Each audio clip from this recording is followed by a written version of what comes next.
আজকে পহেলা জানুয়ারি বছরের শুরুতে আমরা আয়োজন করলাম একটা ছোট্ট খাওয়া দাওয়া এবং খেলাধুলা।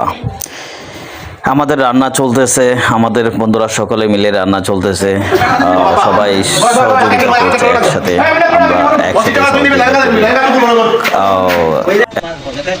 দর্শক মন্ডলী, এম এ মালিক সিদ্দিকী আন্তর্জাতিক স্টেডিয়াম থেকে সরাসরি সম্প্রচার হচ্ছে আজকের এই ওডিআই ম্যাচ।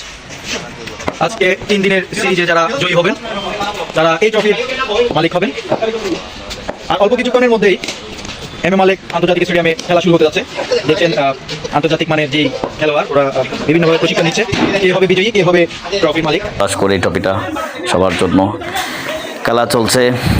খেলায় অবশ্যই মেরিট এবং আনমেরিট খেলা চলছে। অবশেষে আমরা আনমেরিট জিতে গেলাম, সুতরাং আমরা ট্রফি জয় করলাম।